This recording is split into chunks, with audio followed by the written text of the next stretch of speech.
Hello, je te fais juste cette vidéo rapidement. J'attends mon épouse, elle est partie à un rendez-vous et je suis son chauffeur, je l'attends. J'ai été la ramener et je la reconduis ensuite. Et je voulais juste te rajouter ces quelques mots par rapport à toute cette période qu'on traverse, la période de Pâques, pour que tu réalises quelque chose, juste quelques instants. C'est que toi, en toi, si tu es enfant de Dieu, habite l'esprit de la vie. C'est-à-dire celui qui a fait le chemin d'aller jusque dans le séjour des morts pour ensuite revenir du séjour des morts. La question de la mort a été réglée. Je veux juste te dire ça sur ta vie. La question de la mort, mais sous toutes ses formes. C'est-à-dire, tu sais, les projets qui mènent à rien, les décisions qui n'ont aucun objectif final et qui n'amènent à rien dans la vie, qui ne prospèrent pas, la notion de stérilité, la notion de tous ces projets-là, que tu as l'impression que ta vie, elle tourne en rond et que ça ressemble à pas grand-chose. En finalité, toi qui es enfant de Dieu, j'ai envie de te remettre sur cette voie-là, de te dire, hey, adresse-toi au Saint-Esprit. Parce que l'Esprit qui est en toi est le même que celui qui était en Jésus. Et c'est ce même Esprit qui a amené Jésus dans le séjour des morts pour que la notion de mort soit entérinée. C'est réglé. Donc tu es capable aujourd'hui d'entrer dans des projets de vie qui mènent à la vie. Et l'effet d'opposition est le suivant, c'est plus on essaie de vivre par nous-mêmes, plus on rentre dans des projets des fois qui sont des œuvres mortes, selon ce que la parole de Dieu les appelle, des œuvres mortes. Mais si nous sortons des œuvres mortes, nous entrons dans des œuvres de vie.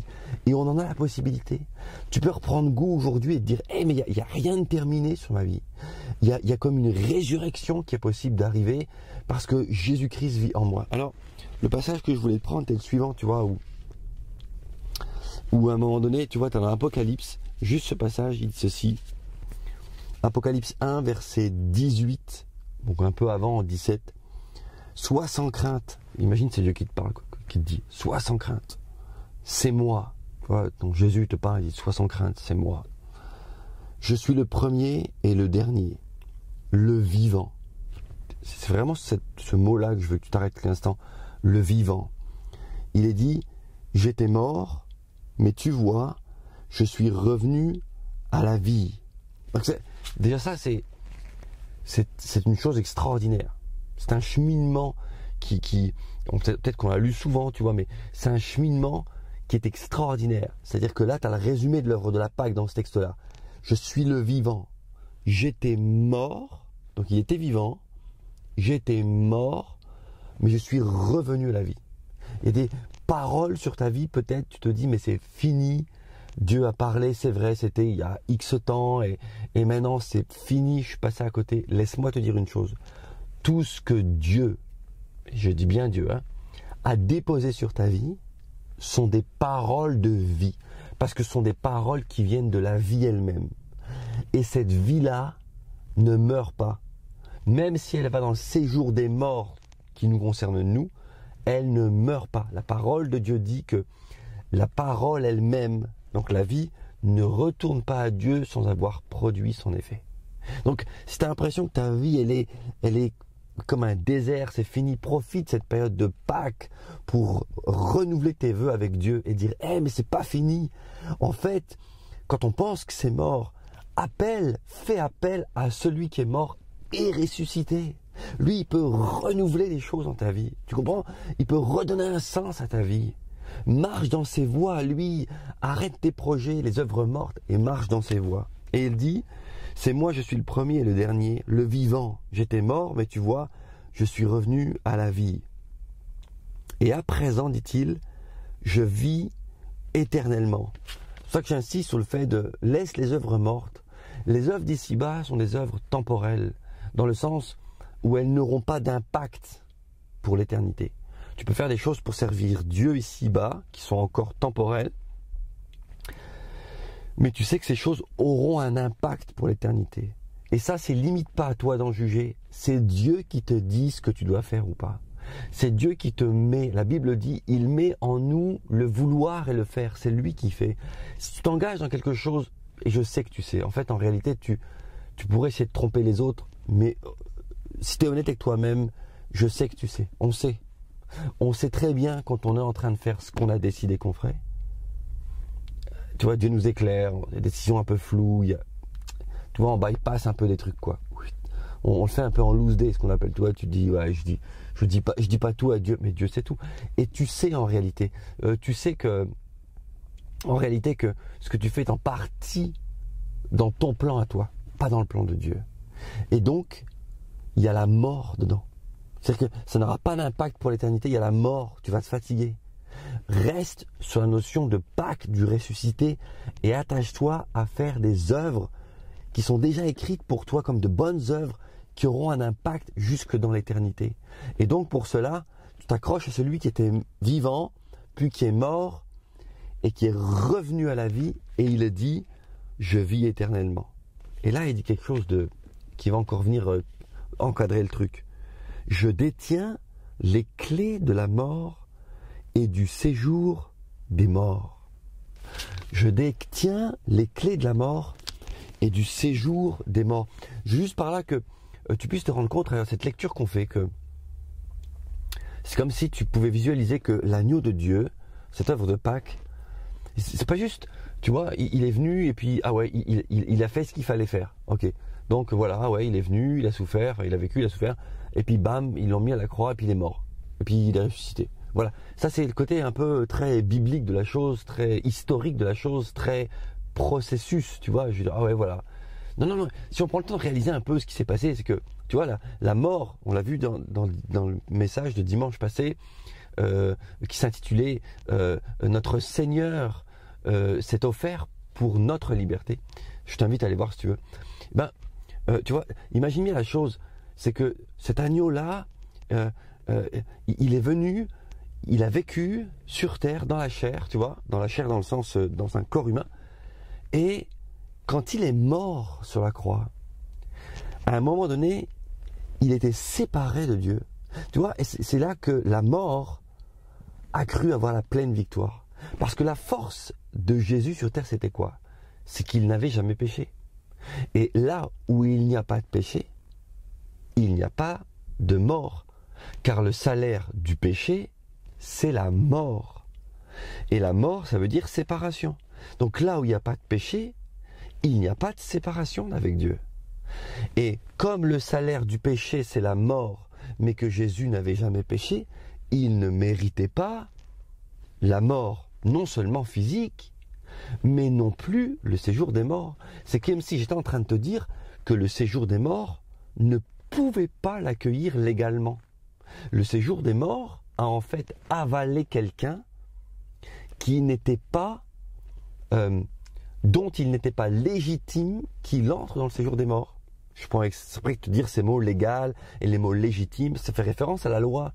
C'est une loi que Dieu avait posée. Le salaire du péché, c'est la mort. Mais Jésus n'avait jamais péché. Et il a été en séjour des morts. On en a un peu une vaste prévisualisation dans justement ce qu'on appelle la transfiguration. Tu vois, tu regardes dans ta Bible, et puis là, il est comme transfiguré, et il parle déjà avec deux personnes qui sont dans le séjour des morts. Genre, il prépare son arrivée. Et donc, c'est pour te dire que, tu vois, Jésus n'avait jamais péché. Et quand il est descendu dans le séjour des morts, il n'a pas juste fait un aller-retour. Tu vois, il n'a pas juste fait, tiens, voilà, j'en suis capable. Tu vois, hop, comme quelqu'un, un plongeur, il descend en profondeur, puis il remonte et c'est fini. Il a juste battu un record. Non, c'est pas ça. Jésus a pas battu un record, parce que personne ne l'avait fait avant lui, et personne ne le fera après lui, tu comprends? Jésus a fait quelque chose que lui seul pouvait faire. Il est descendu dans le séjour des morts, et il n'est pas revenu comme si de rien. On a lu ici qu'il en est revenu avec la clé. Il dit, je détiens les clés de la mort et du séjour des morts. Tu comprends? Donc, de sa vie a surpassé la mort et tout son processus. Donc il a réglé la question de ta finalité, de ma finalité. C'est-à-dire que c'est comme si je te disais, tu prends le train et puis quelqu'un t'indique et te dit ouais, moi je te le dis, je le sais parce que voilà, je connais les plans, tu prends tel wagon, telle destination en train et puis tu arriveras à bon port. Voilà. Tout arrivera à bon port. Mais la personne est incapable de te dire comment ça va se passer après, à bon port. C'est ton histoire. C'est toi qui vas trouver un hôtel, c'est toi qui vas trouver ce qu'il faut pour ceci, pour cela, te nourrir et tout. Voilà. Non mais Jésus, c'est pas ça. Jésus, il a été à la destination finale. Et pour toi et pour moi, il a réglé la question de la mort. Il y a été. Tu vois, c'est comme si le gars avait pris le train avant toi. Il a été à la destination. Puis il a préparé tout ce qu'il fallait, une belle chambre d'hôtel, il a réglé l'addition, il a réglé le côté restaurant, il a fait tout ce qu'il fallait, tu vois. Puis il a été jusqu'au bout, puis il a payé le voyage, et puis il s'est assuré que à ton nom et toutes les bonnes réservations, etc., etc. Tout ça c'est réglé. Tout ça c'est réglé. Il a été jusqu'au bout, ce qui fait que tu peux vivre ta vie sereinement et mourir ici-bas sereinement. Parce que Jésus y est passé avant toi. Et que si l'esprit de vie est en toi, eh ben t'es sur le bon wagon.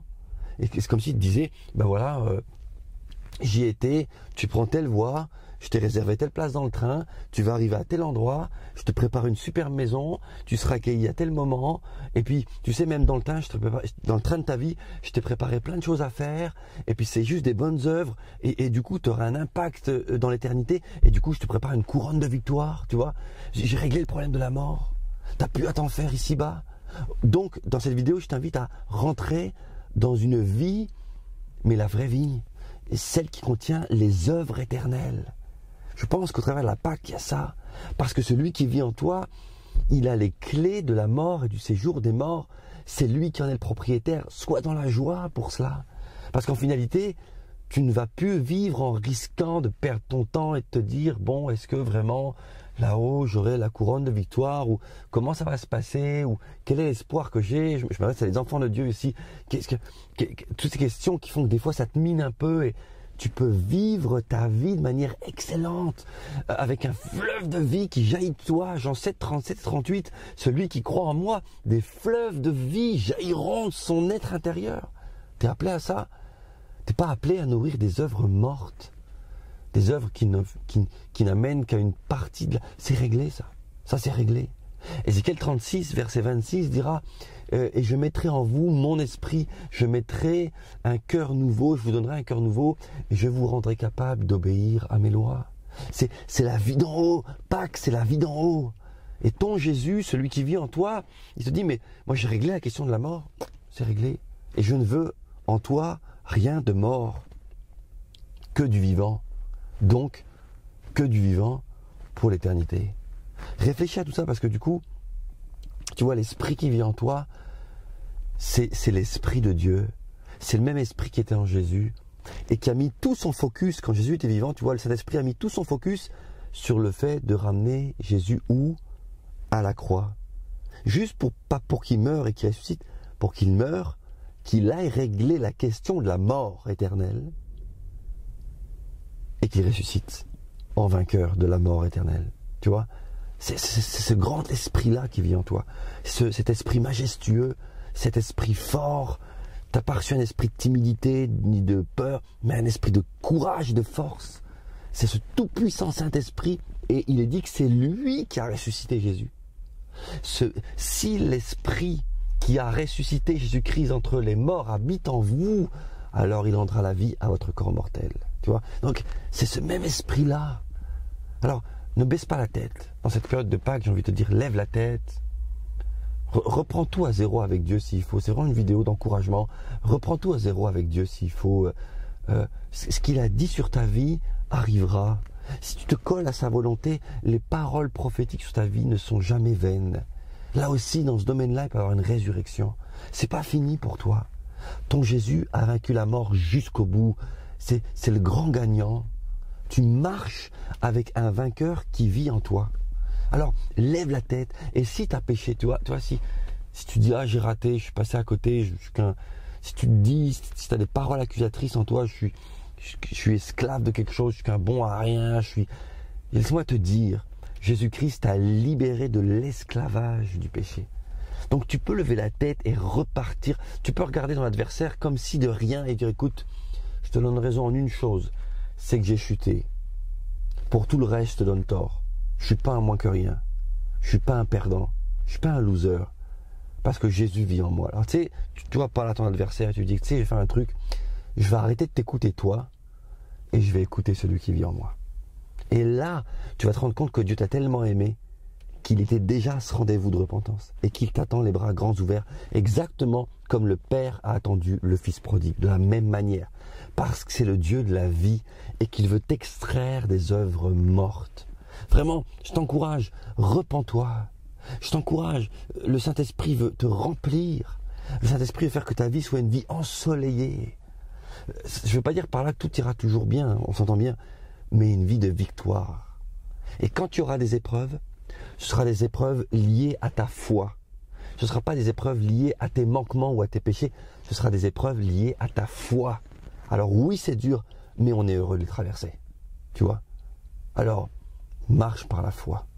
Accroche-toi à Dieu et à celui qui vit en toi, qui a les clés du séjour des morts et de la mort, et qui est le plus, il est vivant, et lui il est vainqueur, et toi tu es un plus que vainqueur. Que Dieu te bénisse.